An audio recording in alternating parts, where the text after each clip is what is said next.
Hello, John. Hello, Oliver. I believe you've been going around the country, north, south, east, and west, but mostly, I think, the northwest. You've been trying to raise awareness of Christian TV Ireland and raise funds, etc. So you're going to tell us all about that. Go ahead. That's right. Yes. I'll title my travels as planting the seed, because it's like when you plant the seed in the ground and you're going to grow something. You plant it in the ground and you can see nothing, but in due course, something rises from the ground. The seed has been planted. How it appears and comes out, be it a flower or a vegetable, is a great mystery. So and something grows. So I'm planting the seed in my travels with these leaflets, which is good news for Irish people, and then at home and throughout the world. And it has www.christianTVIreland.ie. They can check that up and see what we have tried to do to show people that we're quite serious about what we're at. And I hope to do look at it, and then of course they can find us on YouTube. And I have this little fella here, and he says, "Amen," and he's smiling. "I say to you, unless you be converted and become as little children, you shall not enter into the kingdom of heaven." And he's smiling. But I saw that, it brought a smile to my face. Very good. And it still does it. So it kind of brings this little leaflet alive in some little way. So this is what I leave in churches and in places, and give it to people that I meet here, there and yonder.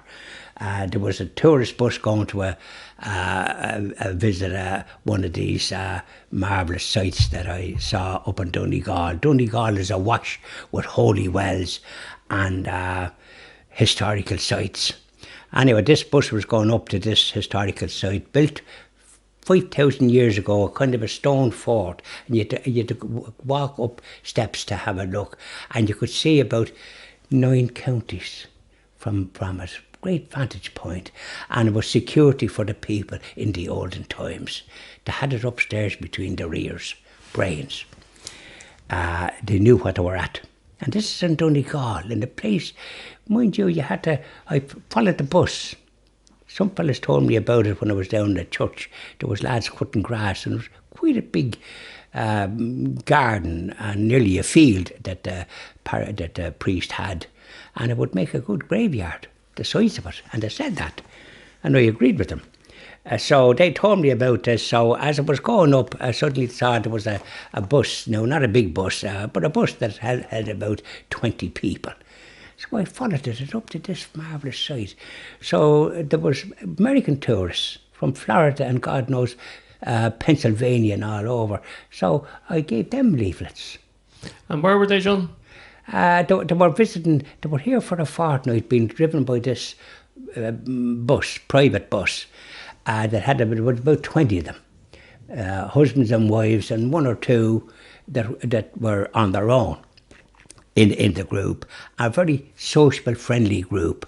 So they got some of these leaflets to bring back to. Okay, they were on a pilgrimage. Is that what you were saying? No? Yeah, well, no, they were visiting historical sites, and the driver was from Clare, a place called Milltown Malbury, which I was in, and there was a pub there and a bed and breakfast called Malone's, and myself and my late wife visited that, and funny enough, he had a round face, and I said, "Well, I never heard of you being a relative, but you have the puss of Adam Malone."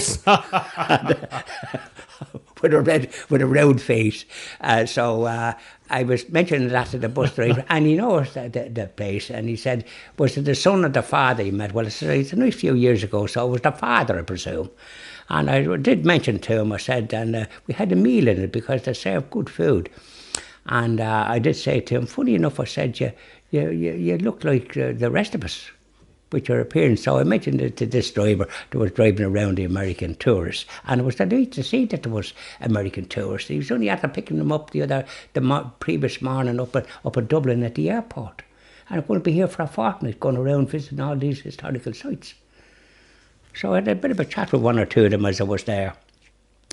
So that's the leaflet I was given, and then in some places I put up this little sign, Christian TV Ireland. It's a with compliment slip, and sometimes I write something about donations on it too, and I often put the date when I've been in the places, and I put them up on notice boards.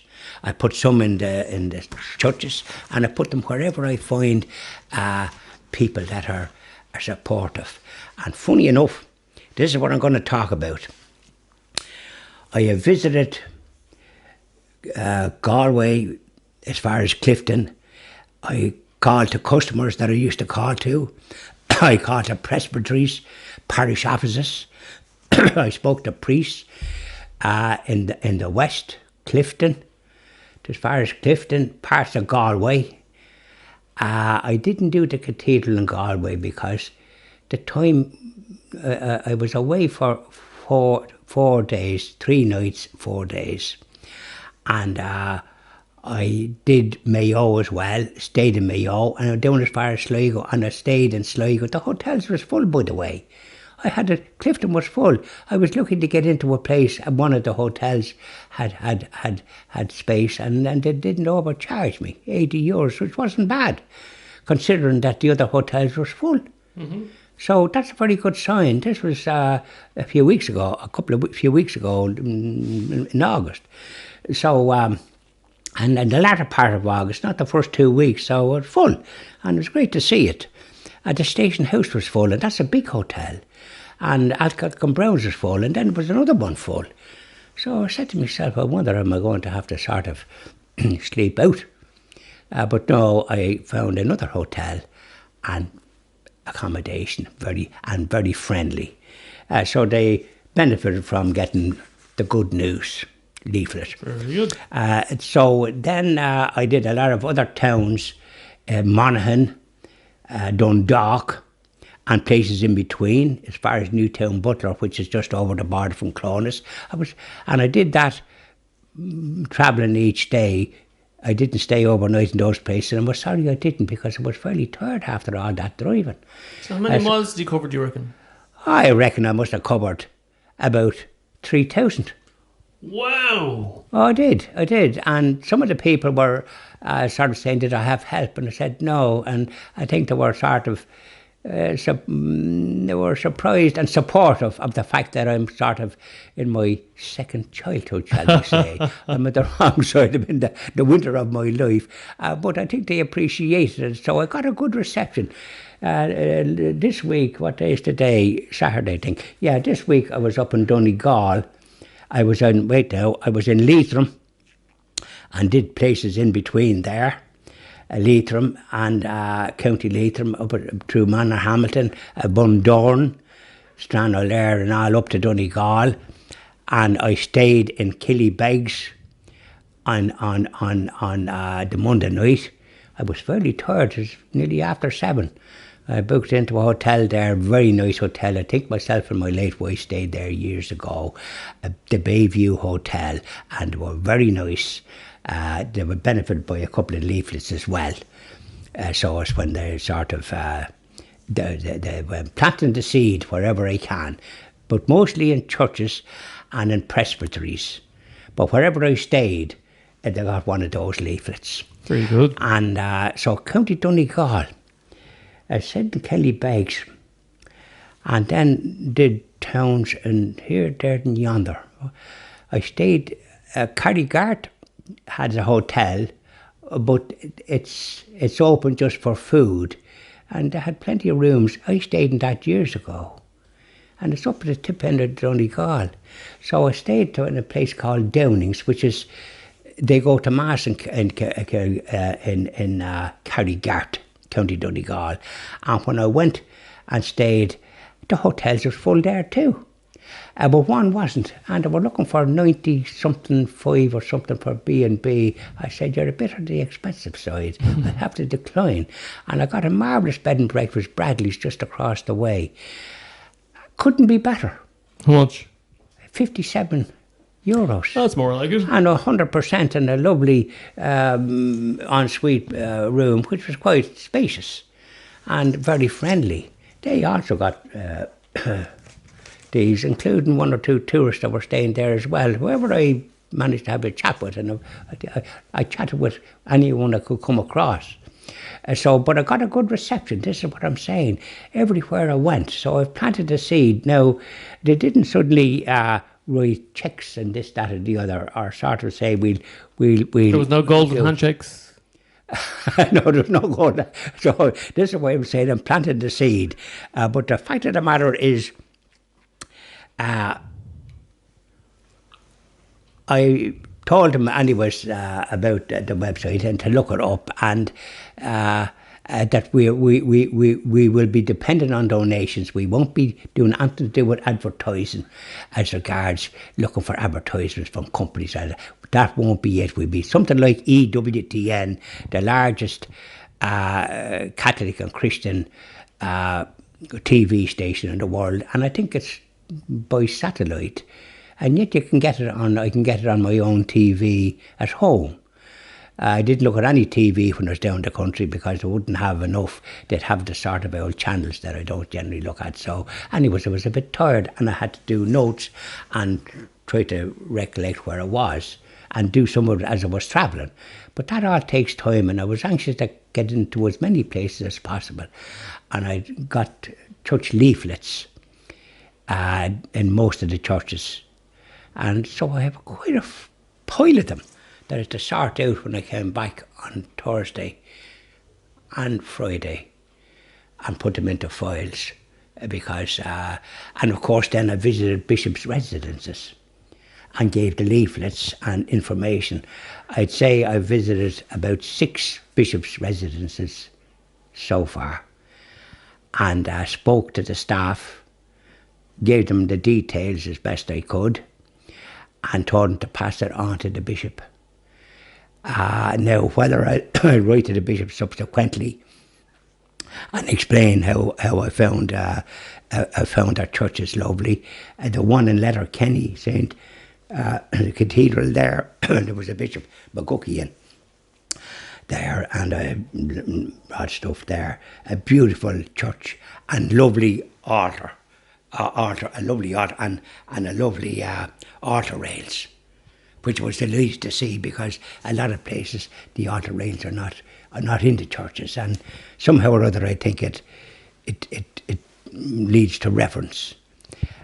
So I spoke to quite a few priests, parish officers, etc., and I got a good reception, and they allowed me to put them up on the Norse board. Some of the Norse boards had locks on them, so I couldn't put them on that. And they said they would put them up, the leaflets, because it gives the congregation, the people that go to Mass and visit the churches. By the way, quite a few churches in Donegal had exposition of the Blessed Eucharist, and quite a few people in the churches, because it's a good thing to have, and it was lovely to see it, I have to say. And I got Mass every morning, the Tuesday morning, the Wednesday morning, and I got Mass then on Thursday, very wet up there in Derry. And a taxi driver told me to follow him to show me where the cathedral was, because there's so many one-way streets, you might go that way, the next thing you have to go this way, and then you lose sight of it. So he brought very, very helpful, I found people. Yeah, he brought me to it. And so in I went, and I got Mass there, Stations of the Cross, lovely cathedral. And then I visited the Bishop's Palace, or not Bishop's House, I don't think they like the word palace. And I met the staff, and they got the leaflets and mentioned about the bishop. I think the bishop there, St. Eugene's Cathedral, a bishop, I have his name. Anyways, I left stuff there, so I enjoyed my visit there, and later on then the rain cleared off and I visited other churches on the way. I was intending to visit the church in Omagh, and I could see it. And I said, I'll try and get up to it. But then you couldn't go up that way to it. You had to go around. And by the time I went around with one-way narrow streets, I lost sight of it. I couldn't get to it. And I could see that they were doing it up. There was a big canopy around it. So a lot of the churches that I was, places I was in, they had done them up in the past couple of years because they needed that. And even in Donegal town, there was major work going on. There was pipes everywhere. And I spoke to the priest there, I happened to meet him in the parish office. And I gave them the leaflets and that. But I can see that they have expense to look after themselves. So whether they'll have anything to spare for yours truly in the Christian TV Ireland project that we have. And it's a noble project. So I did speak about it to the people that I spoke to. And if I didn't see anybody, I left something there, and I left something in the priest's house to say I called and sorry I missed them, because sometimes they weren't in. That's the thing I found out, that priests are really overworked. And they're getting on in years. There's not enough vocations. And it's a shame, because people need priests, and they're overworked. And sometimes they're not appreciated. I found that. So I learned a lot about what they do, and I have great respect for them now as a result. When they were mentioning that there isn't many vocations, did they say there was any solution to that? Is there anything, or what's the future? Well, one of the things, I think we've spoke about this in one of our previous videos, and I think myself that the change that they did after we had the Mass in Latin and churches packed and the sacrament of confession availed of by numerous people, with 3 or 4 priests holding confessions on a Saturday for 2 or 3 hours, and the church is packed.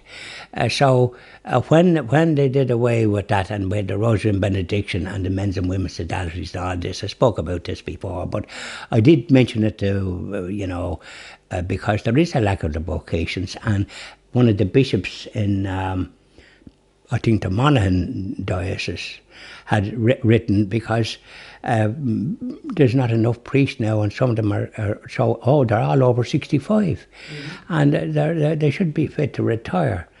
And some of the churches won't have any priests unless some comes from Africa. We have priests coming from Africa and India and other countries where Irish missionaries would have established a faith, and now they're coming here. If we didn't have them, there'd be many a church that wouldn't have Mass on a Sunday or a Saturday. They might only have it once a month. And so this is a problem, and I think that they'd want to reintroduce some of the what they did away with, the Rosary and Benediction and the men's and women's sodalities and various other things. And I think I mentioned before, I'd like to see the altar rails reinstated, because the parishioners paid for that when times was hard. And I think that by taking them out, that while the motive might have been good to sort of connect, and then speaking in English and that, and the Latin right now not as widespread as it used to be, and this brought the reverence, and people were able to follow it with their missals. So I spoke to people about these things, and some were supportive, and some thought that perhaps people might get used to the thing. But you can't do away with the Rosary and Benediction and other aspects that was practiced, and then think that you're going to get vocations. I think they'd want to sort of connect, but they're so busy with the administration and so much to do that in some dioceses now, and one new bishop in was it Enniscorthy? Yes, the cathedral in Enniscorthy, Bishop Nash. He mentioned that he's going to have to get lay people to do all the administration, because the priests haven't time to do, they've so much to do, they're overworked, God help them. And they're on their own, where there was 2 or 3 priests before in a parish. Now there's only 1, and maybe he's doing 2 or 3 churches. So he's run off his feet, and then there's the people that need the last rites and First Holy Communion and all sorts. So really, it's not fair, and there is a solution, I think, but it requires the reverence to come back into it. Like, this is what I said to people. So I've learned a lot, and they're hard working and dedicated. This is what I've found, and I've great admiration for them. I always had, but now I can see, particularly in Donegal. And funny enough, in Donegal and places up there, they really don't count about anything down here. It's Derry and the north. And all the people that's on holidays there seem to me from the north. I saw an awful lot of north of Ireland cars, and maybe perhaps British cars. They really support Donegal. The hotels are full in Downings, and 4 hotels in that town. But Donegal is a beautiful place. I mean, you couldn't. Oh, it is. It really is. Place. It's beautiful, and lakes everywhere. It's a bit. Kerry Kerry gets more tourists, but Donegal gets quite a bit from the north. It does. It probably gets a different type of tourist, though. Well, be goodness to spend, I can tell you that. I think the people that go to Donegal are into scenery, whereas the people that go to Kerry are into crack. There's a bit of that one in Donegal too. The County Kerry, that it's a place where you go to have fun, you know. You're right. Donegal, you're quite right. I know Kerry has beauty as well. I mean, you've got the tallest mountain in Kerry, Cardentoul, and I think that's where it's called. And funny enough, you forget all your geography when you get turned on. It doesn't seem that important, but the highest mountain is in Kerry, I know that. And it is beautiful, the Ring of Kerry and all the rest of it, and Carsonbean. There's such beauty in Kerry as regards scenery as well. Yeah. And so it does have a lot of qualities that's good. One of the things I found when I was in Kerry, and people have mentioned it when I was in the US, that there's not enough Irish people working in hotels in the reception area. You have people from other jurisdictions, and they don't know one thing about the county. Yeah. And I stayed with my late wife in the Holiday Inn and places like that, and we were dealing with people from East European countries, and really they knew nothing. And so tourists have complained about that. I think, look, all these corporate hotels, people should stay miles away from them. If you want to get to know a place, you go to a small Airbnb. This is where Airbnb is very good, right? Correct. You go to someone's house, they're local, they tell you everything about the area, tell you where to go. It's very personal service in compared to staying in the likes of the Holiday Inn. Yeah, they don't have the same. I don't know what agenda they have, but it's not an agenda to suit the visitor, as far as I could see. The agenda is money. I mean, the Holiday Inn and all those places, all those corporate hotels. Yeah, it's basically it's money. They just get what they can. They employ what I think they can, the cheapest that it'll cost them, and it's not good. But you have some hotels. There were some lovely hotels that have staff, Irish staff. Mm-hmm. Now, they do have some of the others as well, but I think in the reception and where you're dealing with the public, you'd want to have Irish people. That would be my advice for the tourist industry. And that's, by the way, one of the things, I don't think I would have been told the people that I was talking to, and would have told some, but we will certainly be promoting tourism to this country, particularly religious tourism, which is a growth area. Absolutely. But anyways, I'm talking about my visits to probably a couple of 1,000 places now I've been around, and I have to say, great. Planted the seed, and then it's up to the Holy Spirit to bring that to fruition. Thanks very much, Sean. Thanks very much, Oliver.